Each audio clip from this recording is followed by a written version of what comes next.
Garuda Muda gaco.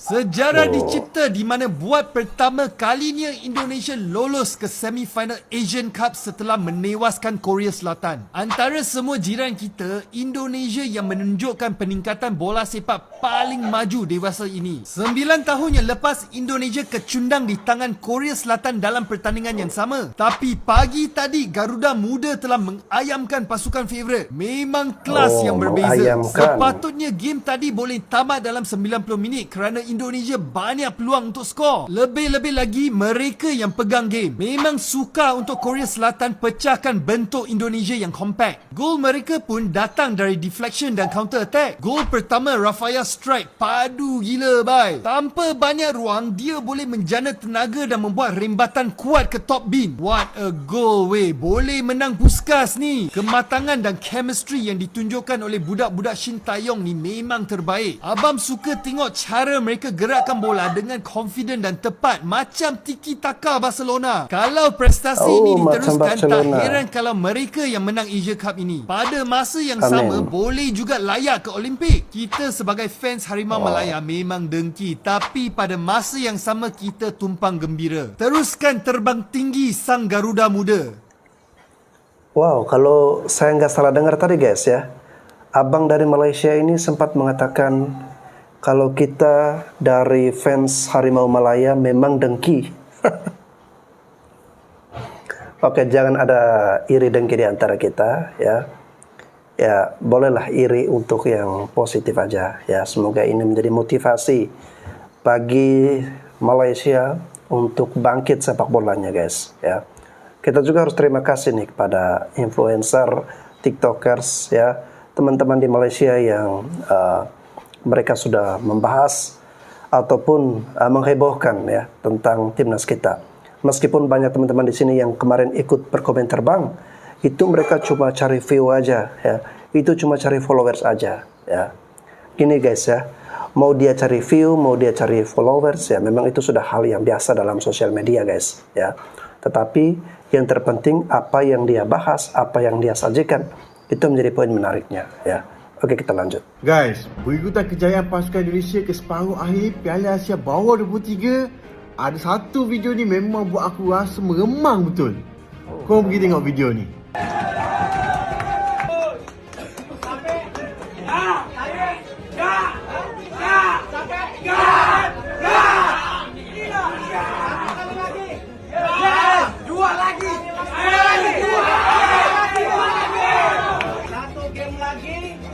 Sudah kunci ke Olimpiade. Kalau 2 game kita juaranya. Ayo. Mentaliti juara. Baru je menang dengan Korea, tapi diorang tak terpuas dengan kejayaan ni. Diorang sedar misi diorang belum tercapai lagi. Layak ke Olimpik dan seterusnya jadi juara Piala Asia bawah 23 ni. Ada keyakinan, passion, percaya dengan diri dan juga kemampuan pasukan diorang untuk layak ke Olimpik. Aku yakin yang pasukan Indonesia ni diorang tak gentar pun jumpa tim mana pun. Korang hantarlah tim yang kuat mana pun, diorang akan redar. Sebab apa? Sebab diorang ada mentaliti yang baik dan percaya dengan kemampuan diorang. Selangkah lagi untuk pasukan ini layak ke Olimpik dan aku yakin sekiranya diorang berhasil ke Olimpik nanti, diorang mampu buat kejutan. Tahniah Sang Garuda. Oke, luar biasa ya. Terima kasih untuk abang dari Malaysia yang sudah memberikan pujian ya kepada timnas kita ya.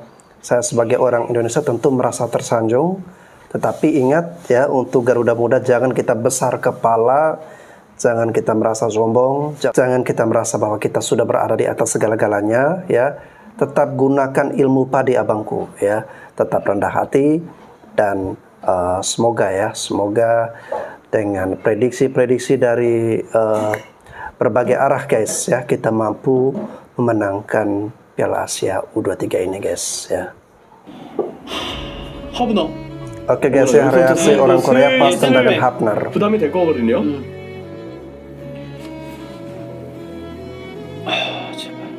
정보. Oke, ini waktu Hafner gagal guys. 일단은 갔다. 죽였어 갔다 일단. 일단은 중결승이다. 백종범! FC 서울의 백종범입니다. 와!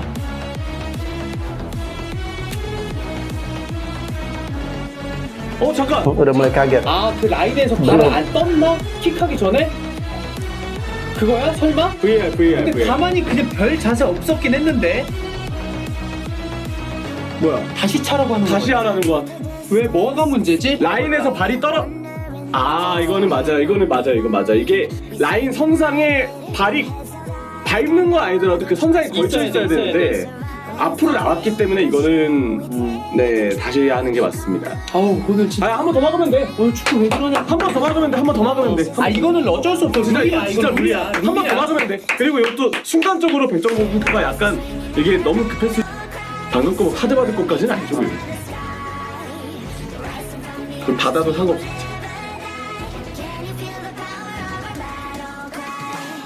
한 번만 다시 막자. 왔다! 진짜 좋았는데. 진짜. Ini ketika Hernando Ari menepis guys ya, tendangan dari salah satu pemain Korea yang tentunya membuat fans Korea menjadi kecewa dan putus asa.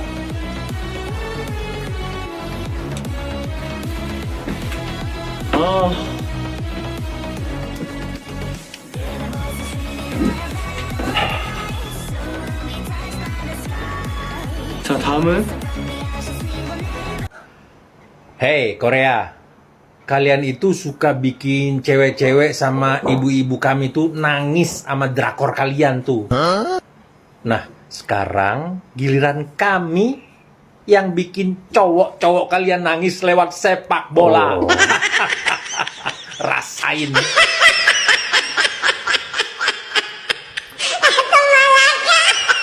Betul juga. Bos, nih wasitnya nih, ya. Jangan giliran wasit buruk kita caci maki. Ini dapat wasit bagus, wasit jujur. Ramaikan juga dong di komennya. Tawarin kek makanan apa, mie Aceh, bakso, ketoprak. Pokoknya tawarinlah semua. Saya udah komen tawarin butuh berapa ribu porsi mie Aceh. Pokoknya tawarinlah. Semua makanan khas Indonesia tawarin aja ke abang ini. Jarang dapat wasit kayak gini bos. Ya, seandainya wasit ini bisa aja dia, ya bola offset itu nggak dicek VAR bisa aja. Ya, sedikit cuma ya kan. Begitu juga waktu penalti. Ya, gitu bos. Netizen kita jangan ketika buruknya kita serang, tapi ketika dapat wasit yang bagus nih, ya kita serang juga dengan baik-baik, dengan positif. Ya, oke. Netizen Indonesia, ya baca komen di akunnya abang ini nih. Ada siapa namanya? Nanti saya tag di sini ya. Ramaikan akunnya, ya. Gas. Oke, memang harus diakui guys ya. Wasit yang memimpin pertandingan antara timnas kita melawan Korsel guys ya, itu benar-benar wasit yang jujur dan jeli sekali guys ya. Dia mampu melihat kesalahan-kesalahan yang kalau secara keseluruhan menguntungkan timnas kita guys ya. Kartu merah untuk pemain dari Korea Selatan, kartu merah untuk pelatih dari Korea Selatan ya. Lalu kemudian yang paling penting sekali guys, di mana ketika Korea mencetak gol ya di awal-awal permainan ya, itu ternyata offside ya. Untung wasit, bukan hanya wasit di pertandingan, tapi wasit VAR-nya ini juga harus kita akui guys ya. Tadi mereka menjalankan tugasnya dengan penuh tanggung jawab ya, dengan jujur ya. Nah saat saat kiper Korea menepis tendangan dari Justin Hapner guys ya, wasit kemudian berkoordinasi dengan VAR ya, ternyata itu tidak disahkan menjadi gol ya. Kalau itu disahkan menjadi gol, kemenangan seharusnya milik Korea Selatan guys ya. Tetapi berkat kinerja wasit yang sangat bagus dan berkelas berkualitas, sehingga akhirnya kita mendapatkan keberuntungan ya. Bagaimanapun juga kita harus berterima kasih karena pertandingan semalam benar-benar dipimpin oleh wasit yang sangat hebat dan luar biasa. Kan sejak dulu menjak ni aku banyak buat konten pasal Piala Asia kan. Banyaklah komen daripada fans Indonesia. Aku tak kisah pun dia orang nak tulis apa, tapi ada komen tu aku awal-awal aku tak faham tau. Contoh waktu Malaysia seri dengan Korea hari tu, banyak komen Korsel Korsel sengaja imbang dengan Malaysia supaya enggak ketemu Jepang. Aku pun macam, okey, Jepang aku faham lah. Jepang daripada dulu dah tahu kan. Okey, Jepang, dia orang panggil Jepun tu Jepang, Japan. Lepas tu aku nampak Korsel. Banyak tau tulis Korsel. Korsel ni datang apa kan? And then baru aku terfikir, oh, Korsel imbang dengan Malaysia. Oh, maknanya Korea ni. Korsel tu dia short form kan Korea Selatan. Lah, lepas tu aku terfikir lah, habis Korea Utara dia orang panggil Korut ke? Rupanya betul. Aku Google, dia orang panggil Korea Utara Korut. And aku perasan bahasa Indonesia ni dia banyak menggunakan short form. Ini bukannya nak kutuk ke apa tau, tapi ini memang fakta dia. Bahasa Indonesia ni dia orang banyak pakai short form, tak kisah 2 perkataan ke 3 perkataan ke. Contoh yang baru-baru ni banyak komen bacot. Aku tahulah bacot tu tak tahu lah dia orang nak mencarut ke apa kan. Lepas tu aku pun Google bacot ni apa. Bacot ni rupanya banyak apa banyak cocot. Cocot tu cakap, banyak cakap.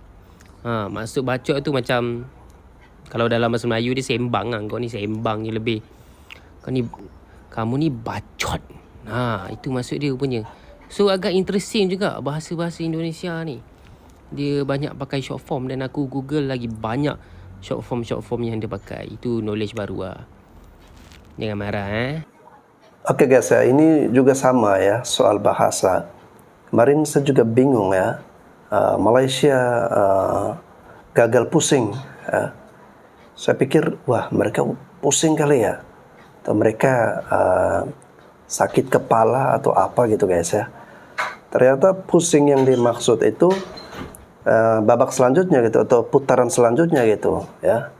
Jadi pusing itu sama dengan putaran guys ya. Kalau kita di Indonesia kan pusing kan identik dengan apa ya, sesuatu yang mengganggu saraf-saraf di kepala kita ya. Sakit kepala ya, pusing 7 keliling ya. Ternyata kalau di Malaysia itu pusing artinya putaran guys. Benar prediksinya, Uzbekistan menang, Irak menang. Besok Senin, Indonesia lawan Uzbekistan, menang Indonesia meskipun skornya tipis. Dan nanti di kubu sebelah sana, Irak versus Jepang, menang Jepang dengan skor yang agak jauh ya. Kemudian finalnya Indonesia lawan Jepang. Indonesia lagi yang juara. Skor 2-3 untuk Indonesia. Siap-siap timnas Indonesia, John LBF akan kasih bonus. Ya nggak gede-gede amat sih, tapi ikhlas saya memberi 100 juta. Semangat Garuda Muda Indonesia, timnas U23. Bawa pulang ya Piala Asia 2024. Amin. Untuk seluruh masyarakat Indonesia dan seluruh pencinta sepak bola Indonesia, ayo kita trendingkan hashtag boykot Bung Toel supaya orang ini tidak dikasih panggung, karena sesungguhnya dia adalah pemecah belah bangsa Indonesia.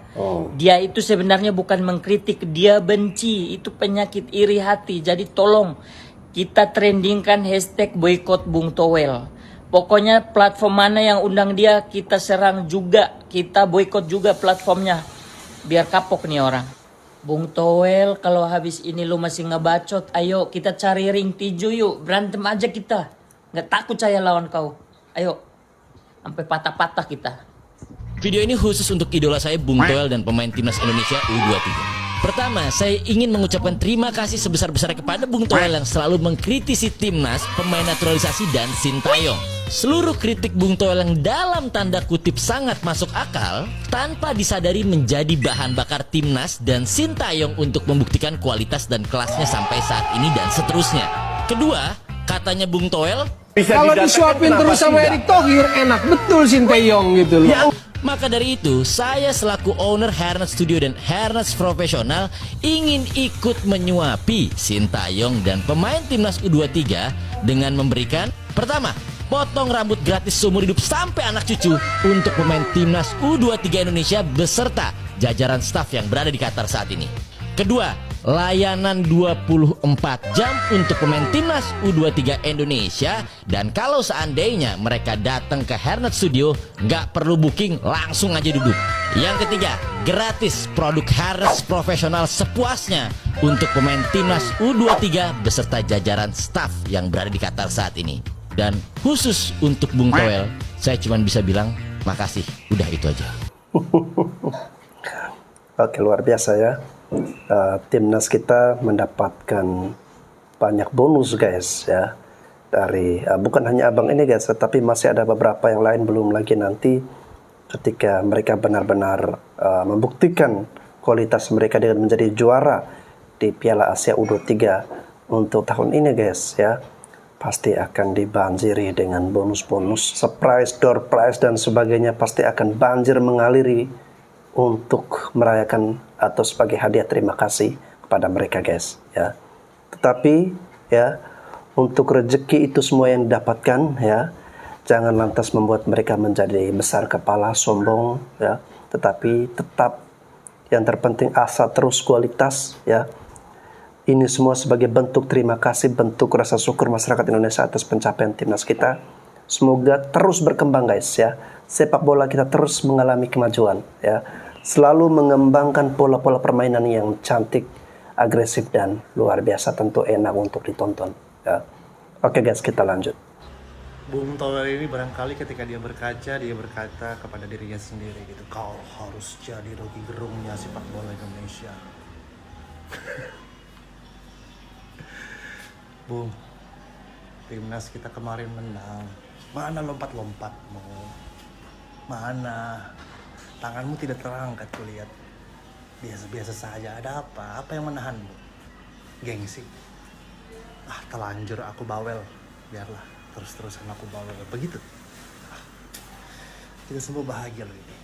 Kita semua ini, kemarin pilpres kita beda pilihan, tapi sekarang kita sama bahagia. Kau saja yang kulihat kurang bahagia. Kenapa kamu? Saudara Bung Toel, akui proses panjang, latihan demi latihan, pendidikan demi pendidikan, termasuk mental ini dipimpin oleh seseorang bernama Sintayong. Akui sudah. Hey TV One, Anda paling konyol sudah, redaksi paling konyol. Menghadirkan Toel untuk membahas sepak bola yang sedang bagus-bagus dia. Sedang keren-kerennya, sedang membanggakan sekali. Kenapa harus kalian hadirkan Tommy Veli? Itu sama seperti kita sudah mendapat bantuan yang sangat baik dari Tuhan. Tidak perlu lagi melibatkan setan, melibatkan dukun. Bersyukur sudah. Buang itu setan, buang itu dukun. Begitupun sekarang, ketika kita sedang baik-baiknya, sudah masuk 4 besar Piala Asia. Kenapa harus datangkan Tommy Veli? Hai, kalian konyol, sumpah. Kalian TV One konyol. Konyol sekali kalian. Masa untuk Indonesia. Ada beberapa ada campuran beberapa jenis pemain. Pemain daripada Liga 1, iaitu pemain-pemain seperti Enando Ari, pemain-pemain seperti Rizky Ridho, pemain-pemain seperti Witan Sulaiman juga yang daripada Liga 1. Pemain-pemain Ramadan Sananta. Pemain-pemain yang berpangkalan di Eropah. Kita ada Nathan Chuao. Kalau aku tak sebut salah nama dia. Rafa Struik. Ada Rafa Struik, ada Eva Jenner, ada Marcelino Ferdinand. What a player. Marcelino Ferdinand. Dan juga ada beberapa nama lain yang sejak akhir-akhir ini meniti di bibir-bibir peminat bola sepak Indonesia, seperti Justin Hubner yang baru saja melengkapkan perpindahan dia ke pasukan J1 iaitu Cerezo Osaka. Jadi blend ni adalah blend pemain-pemain Sintayong. Kalau kita tengok, kalau pemain-pemain ni ada label dia kita tengok kat label tu, player Sintayong, sebab dia orang dah tahu cara permainan, dia dah tahu apa yang dituntut oleh Sintayong, dan dah tahu apa yang dituntut oleh rakan sepasukan mereka sendiri. Kalau kita tengok prestasi pemain, aku nak single out pemain seperti Rizky Ridho yang a permanent fixture dalam plan Sintayong, sama ada untuk pasukan U23 ataupun pasukan senior kan. Level dia dah dah lain Kish. Level dia dah memang level seorang centre back kebangsaan yang boleh bersaing di peringkat antarabangsa. Juga kita ada surprise packages daripada pasukan Indonesia ini. Pemain-pemain seperti Hoki Caraka, pemain seperti Komang yang sudah menjadikan gol. Aku ada berdiskusi dengan seorang peminat daripada Indonesia. Aku tanya dia, siapa pemain Komang ni? Aku first time tengok. Dan dia sentiasa berada di tempat yang betul, di ketika yang betul untuk melakukan percubaan. Walaupun dia seorang pemain pertahanan kan. Aku rasa bila kita sekalikan ataupun gabungkan, campur adukkan elemen-elemen yang aku sebut ni, dapatlah kita satu pasukan Indonesia yang sangat garang dan berwibawa di pentas Asia, Kish. Bila aku tengok pasukan Indonesia dan corak permainan mereka, kau tahu mereka mengingatkan aku kepada siapa? Siapa? Pasukan Atalanta Gasperini 3 tahun lepas. Yang ada Papu Gomez, Josip Ilicic.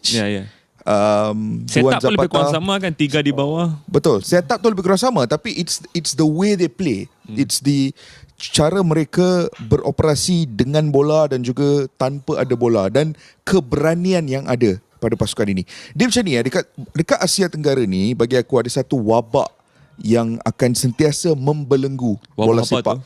Wabak inferiority complex. Akan sentiasa membelenggu mana-mana pasukan di Asia Tenggara, kerana sebagai sebuah negara, sebagai sebuah kawasan, kita sentiasa dilihat sebagai kawasan yang kecil, third world nations. Kalau tolak tepi Singapura, yang lain semua dilihat sebagai the less important ones, third world nation, tak begitu besar, tak begitu penting. Walaupun kita ada populasi yang cukup besar Asia Tenggara, khususnya dengan Indonesia kan.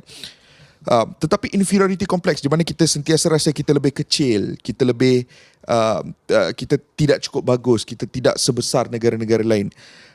Itu akan sentiasa bermain di fikiran, dan benda ni trickle down kepada so many different aspects of life, dari segi budaya, bahasa, sukan, bola sepak, right? Dan itu akan memberi impact kepada cara kita bermain, terutamanya di pentas tertinggi. Tapi kalau aku tengok Piala Asia tempoh hari dan aku tengok kejohanan bawah 23 sekarang ni, there is a sense of fearlessness. Tak ada rasa takut daripada Indonesia bila hang tengok cara dia bermain. Mainlah lawan Australia ke, mainlah lawan Jordan ke, di Piala Asia itu mainlah lawan Jepun ke, Iraq ke, dia still main tanpa sebarang rasa takut ataupun gusar. Dan bagi aku, the ability to overcome inferiority complex itu adalah mungkin kontribusi terbesar Shin Tae-yong kepada budak-budak ni. Ya, baru aku nak sebut tadi tu, tidak sah untuk kita berbicara tentang pasukan Indonesia versi kali ini kalau kita tidak berbicara tentang Shin Tae-yong. Dalam ketika Indonesia sedang meniti sebuah perjalanan yang luar biasa, dia kata ni, Erick Thohir sebagai ketua umum PSSI sudah pun melakukan rundingan dengan Shin Tae-yong yang menyaksikan beliau akan kekal sebagai ketua jurulatih pasukan timnas Indonesia sehingga tahun 2027. Dan sekiranya itu terjadi, beliau akan menjadi pelatih timnas terlama yang memegang jawatan tersebut. Cuba hang tengok Indonesia dikala Shin Tae-yong mula-mula mengambil daripada Scott McManamy, kalau tak silap aku sebelum tu. Anda masih ingat dengan nama tersebut? Dan bandingkan dengan Indonesia sekarang, jauh. Semalam aku dah tengok satu diskusi di kabel television Indonesia lah. Dia punya moderator tu Hotman Paris, seorang host dan seorang lawyer terkenal di Indonesia. Ada beberapa panel, entah apa yang mereka cakapkan, mereka bincangkan. Ada yang pro dengan keputusan tersebut, ada yang kontra dengan keputusan tersebut lah. Yang pro dengan keputusan memperpanjang kontrak Shin Tae-yong ni cakap, oh, this is the perfect situation for us kan. Dia ada dynamic dia dengan Presiden Federation dan is for the greater good. Sekarang ni sangat positif. The public notion is positive, result is positive. You can see the work of Shin Tae-yong. Ada juga yang cakap Shin Tae-yong ni hanya hebat kalau dia disuap oleh Erick Thohir. Bukankah itu yang Itu perlu? yang kita mahukan. Itu yang kita ketagihkan. Itu yang kita tagih. Semua Kita negara mahukan dinamik yang Betul. sangat baik di antara Exactly. presiden dan ketua umum dan juga dengan ketua jurulatih pasukan kebangsaan. Dan Indonesia ada perkara itu sekarang. Adakah kita boleh kata perkara yang sama tentang Malaysia? Saya tak nak berbicara tentang Malaysia sekarang. Saya nak kekal di topik Indonesia. Kerana saya just nak give flowers. Saya nak memberikan bunga. Kepada pemain kegemaran saya di Asia Tenggara pada ketika ini. Siapa? Marcelinho Ferdinand.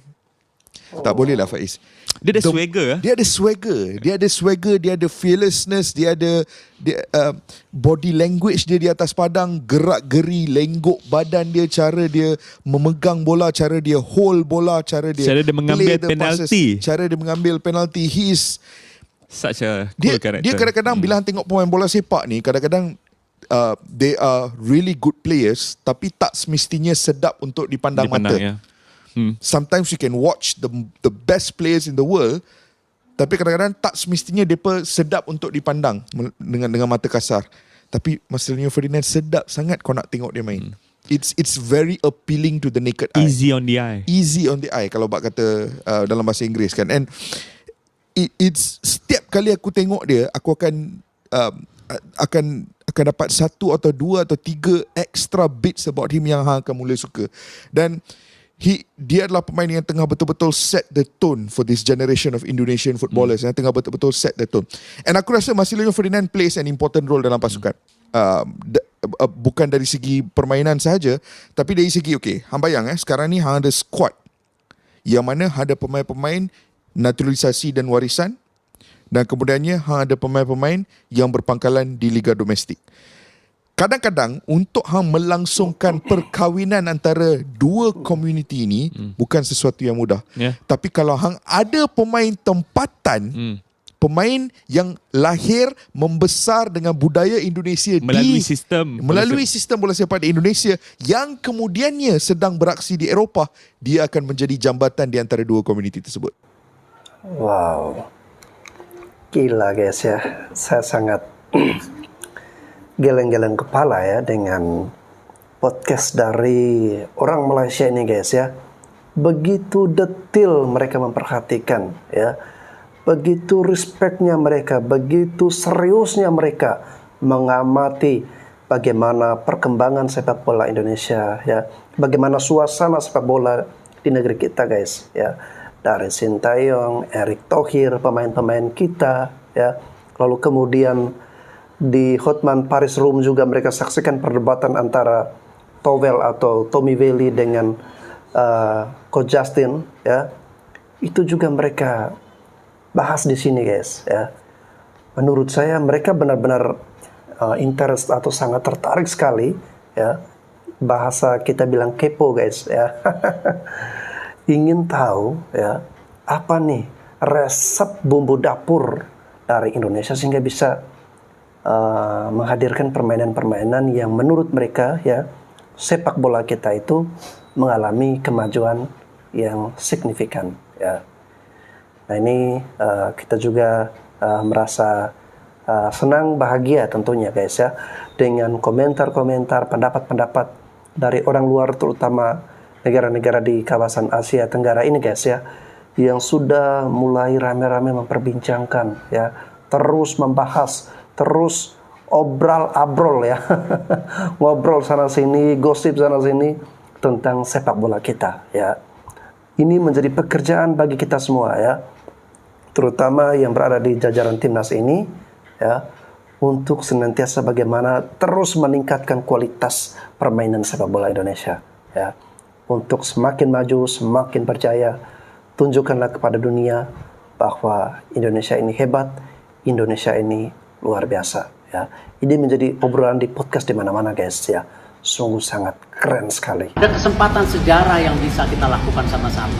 Untuk pertama kalinya, bukan tidak mungkin kalau kita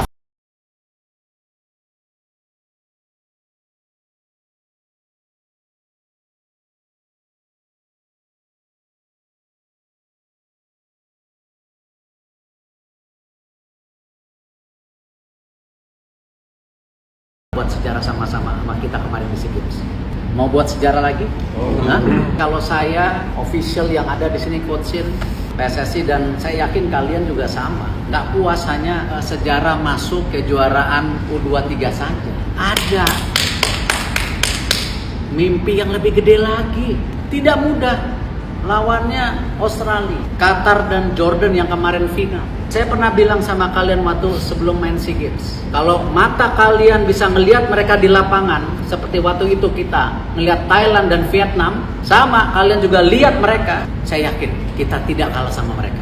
Betul? Betul. Ada kesempatan sejarah yang bisa kita lakukan sama-sama. Untuk pertama kalinya, bukan tidak mungkin, kalau kita fight dan Allah Subhanahu wa taala memberikan kesempatan ke kita, kalian adalah mungkin generasi sepak bola emas Indonesia yang bisa merasakan Olimpiade. Bukan tidak mungkin, tidak mudah, tapi bukan tidak mungkin.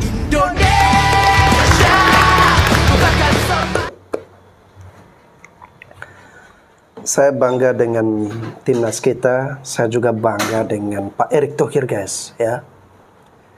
Kontribusi dia sangat besar, luar biasa untuk kemajuan sepak bola, ya. Terutama bagaimana dukungan dia kepada Coach Sintayong, ya. Apa yang Coach Sintayong inginkan, dia berusaha untuk memenuhi, ya. Makanya Bang Towel atau Tommy Welly agak kurang suka guys, ya. Ketika Pak Erick Thohir ini selalu menyanggupi, atau bahasa Tommy Welly bilang menyuapi Sintayong, ya. Dan kontribusi yang tidak kalah penting yang diberikan oleh Pak Erick Thohir ini guys, ya, adalah kata-kata penyemangatnya, ya, kata-kata motivasi dari beliau. Ini sangat penting guys, ya, karena itu mampu membakar semangat, membangkitkan gairah, ya, kepada anak-anak muda kita, kepada adik-adik kita, ya, untuk tetap fight, berjuang, menciptakan sejarah, ya, bagi sepak bola Indonesia, ya. Dan kita tinggal selangkah lagi guys, ya, menuju Olimpiade Paris, ya, yang dimana Olimpiade ini, ya, sungguh merupakan suatu impian bagi negara-negara di Asia ini guys, ya. Kalau Indonesia sampai menyegel tiket ke Olimpiade, itu sangat luar biasa. Karena hanya dibutuhkan 3 tim saja guys, ya. Semoga Indonesia dengan mudah memperoleh tiket untuk ke Olimpiade, ya. Dan kita juga berdoa guys, ya, berharap, ya, terus memberikan dukungan agar kita bisa menjuarai timnas U23 untuk tahun ini, ya. Ini akan menjadi sejarah baru yang akan terus dikenang oleh orang-orang Indonesia. Kita sangat merindukan momen seperti ini, sangat menantikan situasi seperti ini, ya. Sepak bola benar-benar menyatukan kita semua, menyatukan perbedaan, ya. Benar-benar membuat kita dari Sabang sampai Merauke merasakan persatuan, kita merasa memiliki darah yang sama, darah merah putih. Oke guys, terima kasih sudah menyaksikan video ini. Sampai jumpa lagi.